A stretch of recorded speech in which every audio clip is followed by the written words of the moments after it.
This video is about the Battle of El Alamein. Let's start off with the 20 facts. This battle was fought between two time periods of July 1st through 27th of 1942 and October 23rd through November 11th, 1942.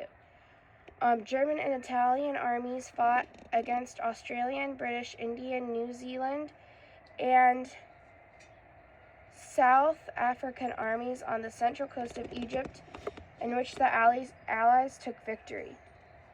The first phase of the battle started with 4-hour ground and air bombardment, which Britain and its allies started.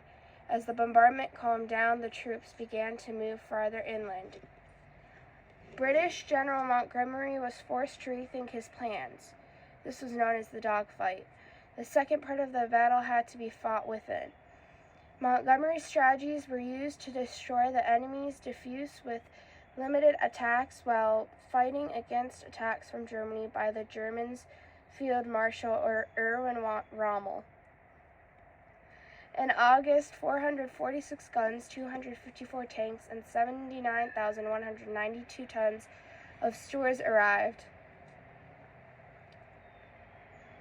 The chief of the Allied forces was Bernard Montgomery. The German military was in the command of Erwin Rommel. This battle was the first irreversible success delivered by the British Army upon the Axis powers. 13,250 soldiers were wounded or killed of 150,000 troops on the Allied forces' side. The Axis powers lost 10,000 soldiers or wounded out of 96,000 troops. The Battle of El Alamein started off with a 4-hour ground and air attack set in motion by Britain and their allies. This battle ended on November 11th, 1942. The name of El Alamein comes from a twin pink tail called Tel El Alamein. This battle worked on an important situation for the Western Desert Campaign. This battle took place in the northwest part of Egypt. This was the peak and turning point for the North African Campaign in World War II. This battle was supposed to stop the air forces from invading Africa, Egypt, the Suez Canal, and North African oil fields being liberated. This led to a critical moment in the African front. The Battle of El Alamein helped stop the German people from going further into Africa. This battle contained two battles, but the battle which was focused on the most was the first battle.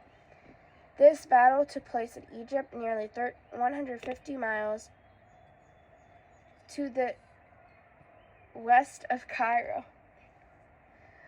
The Battle of El Alamein contained three battles. One of the battles did not have a specific date.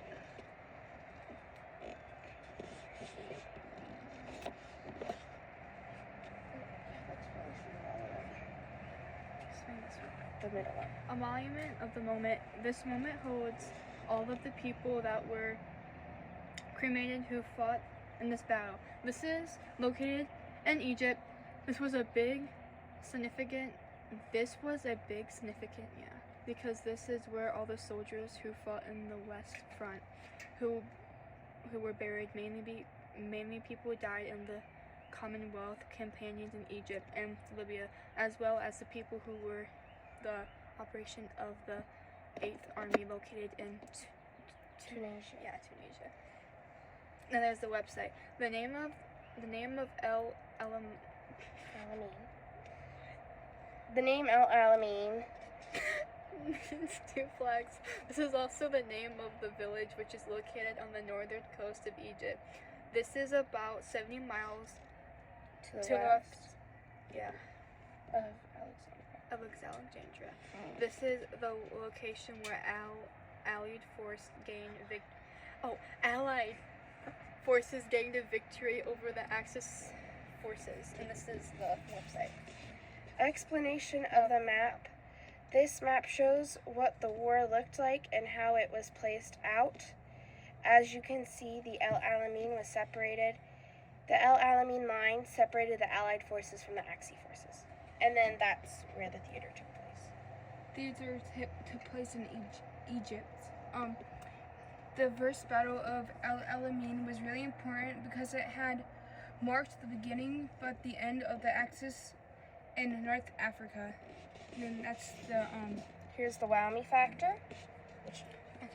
The Battle of Alamein was a long, exhausting battle that ended in a desert. The British also enjoyed overwhelming material authority. They also tried hard in battle to try and prove that the Nazis were vulnerable. In the battle they had was also called the Fox disease. the Fox disease. Okay, and here's the biography in the top corner. Battle of El Alamein biography. Aaron Rommel served in the the armed forces. Aaron Rommel was injured in both World War I and World War II. Aaron Rommel was a decorated officer in World War I. Aaron Rommel published a book and was rewarded for this book called the Pour le Mérite. Aaron Rommel got the opportunity to command the 7th Panzer Division during the 1940 invasion of France.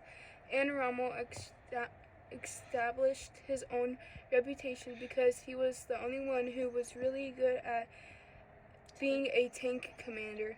Aaron Rommel's phrase was "war without hate." Aaron Rommel was a supporter of Hitler until the end of the war. Since Hitler was jealous of Aaron Rommel, Hitler wanted to quietly and cynically get rid of Aaron Rommel. People praised Aaron Rommel for how brilliant he was, of his tactics and stuff. Aaron Rommel's nickname was the Desert Fox. Aaron Rommel got to command the German forces opposing the Allied cross-channel the invasion of Normandy in June 1944. It was another war. And all the information's right here. Okay, this is the timeline. The first part of the timeline happened on what is now known as Veterans Day in 1942. And this was around the time when the battle happened, and there were many deaths, mainly because they were fighting against the British and New Zealanders. The second event happened on the 27th of December in 1942. Around this time, the war got more extreme.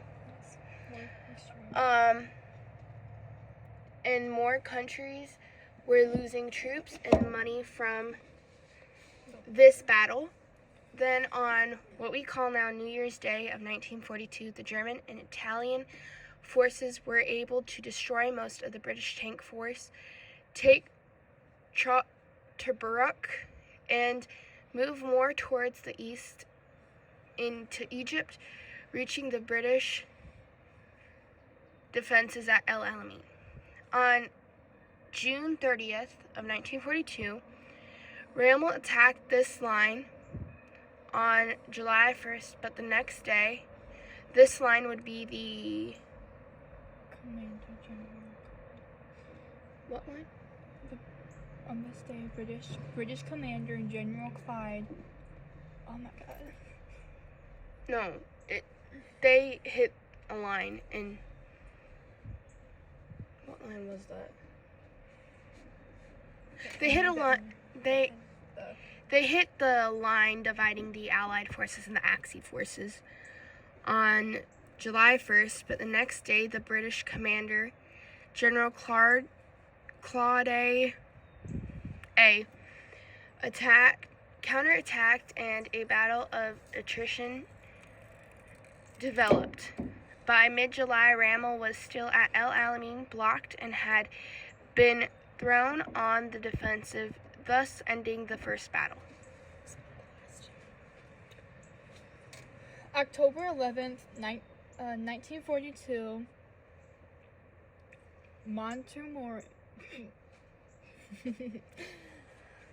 Montgomery would Montgomery would deploy approximately double the number of men and tanks available to Rome's German and Italy's army. The British also enjoyed the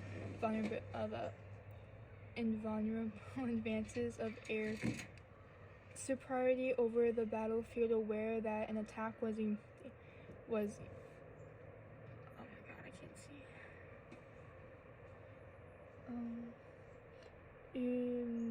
The one that was like attacked was admitted. Rommel had prepared defenses as best as he could, sending hundreds of thousands of anti-tank and anti-personnel mines along his front to slow any British advances.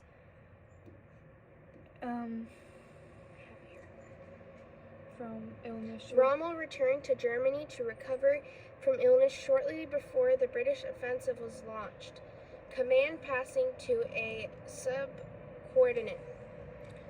On the 24th of November in 1942, a bargain for more than 800 guns hurled the offensive's British snappers, followed by infantry and tanks, advanced to clear paths through the main feeds.